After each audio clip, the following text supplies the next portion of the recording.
Hello student, my name is Ribika. Today in this video we are going to start 6th standard NCERT syllabus subject English. Our book name is Honeysuckle. In the Honeysuckle book there is a first unit. Our first unit name is Who Did Patrick's Homework, जो कि Carol मूर ने लिखी है. Okay, what's our lesson name? Who did Patrick's homework. So student, ये lesson का जो story है, ये लेसन की जो स्टोरी है वो मैं आपको एक्सप्लेन कर दूंगी and then we will see some words meaning and जो लेसन के बाद में जो क्वेश्चन आंसर है वो भी हम इस वीडियो में आज देखेंगे. Okay, so student let's see some words meaning before we start the lesson. So here are the first word meaning is the Nintendo. What? Nintendo. Nintendo is a Japanese video game. Okay. Second word is a ignoramus. Ignoramus it mean ऐसा इंसान जिसे कम ज्ञान हो. The person who has a lack education. Okay. Third one is a grabbed. Grabbed means तुरंत छीन लेना. Grab means तुरंत छीन ला. कोई चीज़ आप किसी से तुरंत छीन लेते हो that we call a grabbed. Tiniest. Tiniest its means सबसे छोटा. टाइनीएस्ट इट्स मीन्स सबसे छोटा. विचेस. विचेस एट हियर औरत जिसके पास जादू हो. वी कॉल इट अ चुड़ैल ऑल्सो. येल्ड. येल्ड मीन्स चिल्लाना. येल्ड मीन्स चिल्लाना. Seventh one is a wrinkled. Wrinkled means झुर्रियाँ. जो ओल्ड एज में जब हम ओल्ड एज हो जाते हैं तब हमारे मुंह पे झुर्रियाँ आने लगती है that we call a wrinkle. Wrinkle means झुर्रियाँ. हैम्पर. हैम्पर इट्स मीन टोकरी. हैम्पर मीन्स अ टोकरी जिससे हम हाथ में पकड़ के ले जा सकते हैं. Ninth one is a double fist. Double fist. Double fist means मुट्ठी बनाना. डबल फिस्ट मीन्स मुट्ठी बनाना. Tenth one is a grimaced. Grimaced and the scowled. 11th and the 10th and the 11th one is a grimaced and a scowled. ये दोनों का word meaning एक ही जैसा होगा. मुंह बनाना या तो मुंह सिकोड़ना. ऐसा मुंह बनाना और मुंह सिकोड़ना. 12th one is a pursed. Pursed means ओठ सिकोड़ना. Pursed is means ओठ सिकोड़ना. जब हम गुस्से में होते हैं तब हम ऐसे ओठ सिकोड़ते हैं ना, so that we call a pursed. 13th one is a grand. Grand it means वरदान. Grand means वरदान. 14th one mystery. Mystery means रहस्यमय. रहस्यमय. 15 नैग. नैग इट्स मीन्स जब आप किसी चीज़ के लिए लगातार शिकायत किए जा रहे हो. Okay, that we call a nag. कि जब हम किसी के लिए किसी चीज़ के लिए किसी से शिकायत करते जा रहे, अरे ये क्या है वो क्या है नहीं समझ में आया, so that we call a nag. 16th one is a cursed. What? Cursed. Curse means अभिशाप. What? Curse means अभिशाप जिसे हम श्राप बोलते हैं. So, okay. So students, ये हमारे हुए words meaning. Now let's see the story कि हम स्टोरी में हमें क्या बताया गया है. हमारा टाइटल भी दिया गया है कि who did पैट्रिक्स homework. Who did पैट्रिक्स homework and the question mark. हमें ये स्टोरी का टाइटल ही एक क्वेश्चन मार्क करके दिया है कि पैट्रिक जो है उसका होमवर्क किसने किया. यू, मी और someone else. Let's see. Okay, so in the story there is a two main character.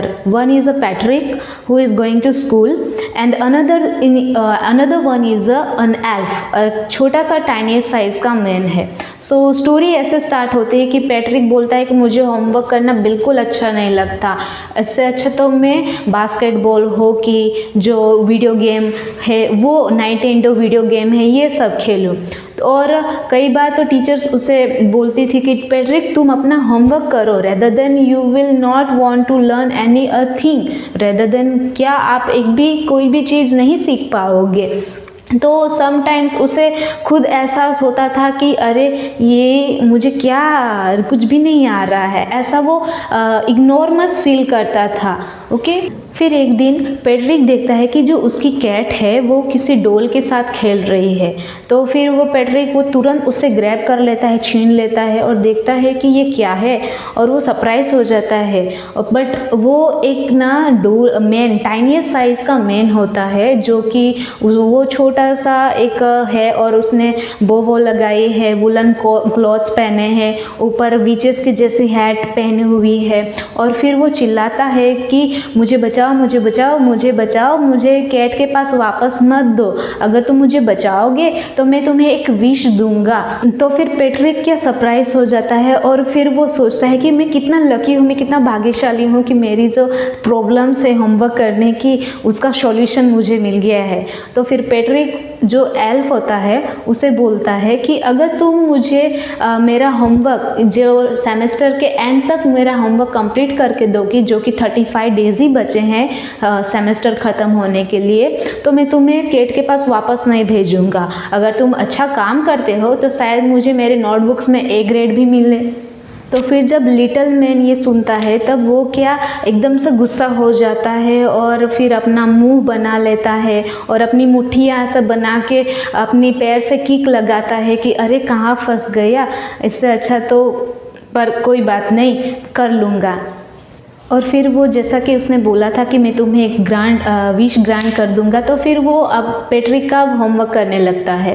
पर क्या होता है कि एल्फ को खुद नहीं पता रहता है कि होमवर्क में करना क्या होता है, वो सिर्फ कंफ्यूज रहता है, उसे सिर्फ गड़बड़ नज़र आ रही होती है। तब वो पेट्रिक के ऊपर चिल्लाता है, अरे ये क्या है, मुझे ये वर्ड समझ में नहीं आ रहा है, एक काम करो तुम मुझे डिक्शनरी ला दो और तुम डिक्शनरी से मैं वर्ड ढूंढ लूँगा। तो फिर वापस से वो बोलता है, नहीं तुम ना डिक्शनरी में से पढ़ो और मुझे बताओ कि इस वर्ड का ये है, इस वर्ड का मीनिंग ये है, ऐसा करके। और फिर मैथ्स की बात आती है। मैथ्स के लिए जब होमवर्क करने की बारी आती है तब वो एल्फ जो है वापस से वो चिल्लाता है, अरे व्हाट आर टाइम टेबल्स, हाँ ये टाइम टेबल्स क्या होते हैं, हम एल्फ्स को तो कभी ये ज़रूरी नहीं पड़ती है, एडिशन, फ्रैक्शन, डिवीज़न, मल्टीप्लिकेशन, ये सब क्या है। तो पेट्रिक को फिर वो बोलता है कि तुम सिंपली मेरे साइड में बैठ जाओ और मुझे गाइड करो। और फिर वापस से वो चिल्लाता है कि एक काम करो, तुम लाइब्रेरी जाओ और ज़्यादा से ज़्यादा बुक लेके आओ और फिर तुम मुझे वो पढ़ के सुनाओ, ओके। सो इस तरह से जो एल्फ होता है वो पेट्रिक को बार बार शिकायत करते रहता है कि इस वर्ड का मीनिंग क्या है, ये मुझे नहीं समझ में आ रहा है। और पेट्रिक भी उसे दिन रात उसे गाइड करने में लगा रहता है। इस वजह से उसकी जो आँखें होती है वो भी सूजी सूजी से लगती है जब वो स्कूल जाता है। तो फिर क्या होता है कि लास्ट डे, सेमेस्टर का लास्ट डे आता है और तब कुछ होमवर्क बच नहीं, सारा होमवर्क तो ऑलरेडी कंप्लीट कर लिया है, इस वजह से होमवर्क नहीं होता है। तो फिर एल्फ वहाँ से चुपचाप चला जाता है पीछे के दरवाजे से। और फिर स्कूल में जो रिज़ल्ट आता है वो पेट्रिक को A मार्क्स भी मिल जाता है और सारे जो उसके दोस्त होते हैं और टीचर्स होते हैं वो भी एकदम अमेज्ड हो जाते हैं, अरे ये पेट्रिक को A मार्क्स कैसे मिला, क्योंकि पेट्रिक तो कभी अपना होमवर्क कंप्लीट ही नहीं करता है, how can he get A marks.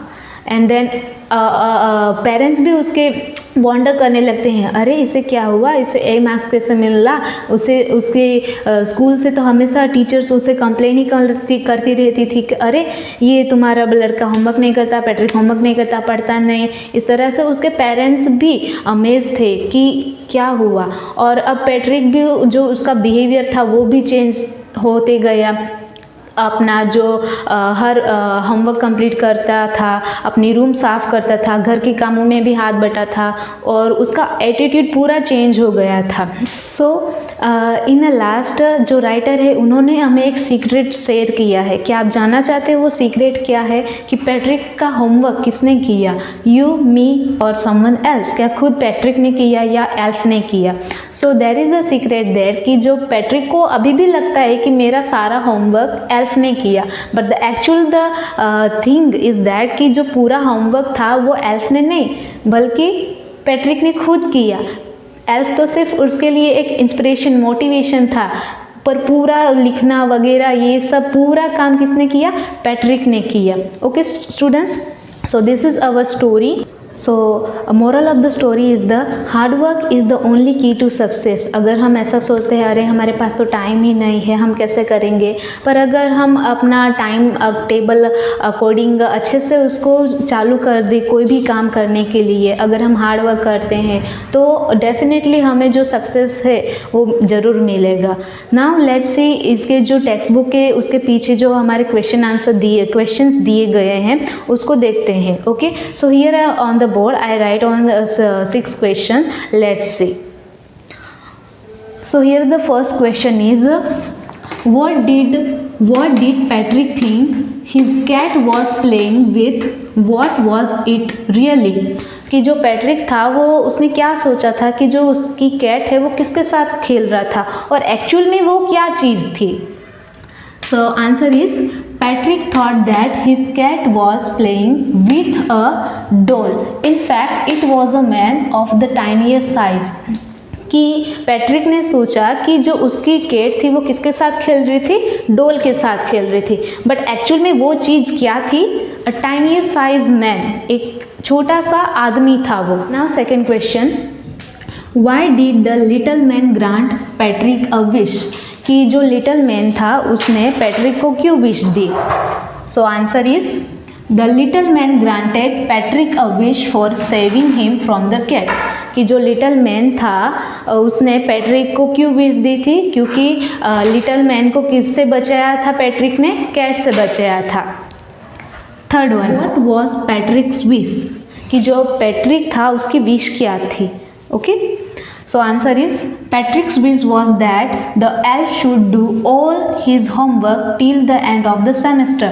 कि पैट्रिक की विश क्या थी कि जो पैट्रिक का सारा होमवर्क है वो कौन करे, एल्फ करे, सेमेस्टर ख़त्म होने से पहले। Fourth one, in what subjects did the little man need help to do Patrick's homework? कि जो लिटिल मैन था उसको कौन से ऐसे सब्जेक्ट्स में पैट्रिक की मदद चाहिए थी। So what is our answer, the little man needed help in all the subjects specially in English, maths and human history.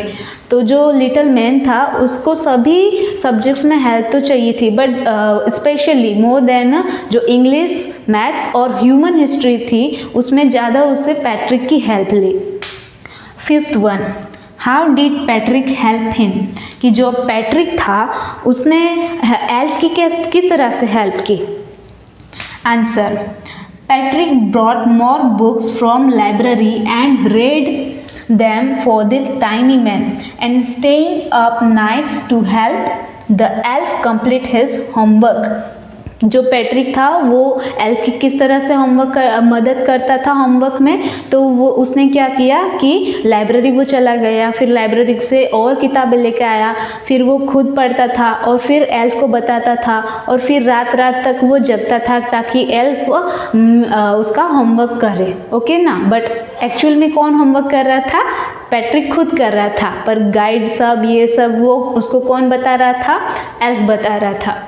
Now here is the sixth question, who do you think did Patrick's homework, the little man or Patrick himself?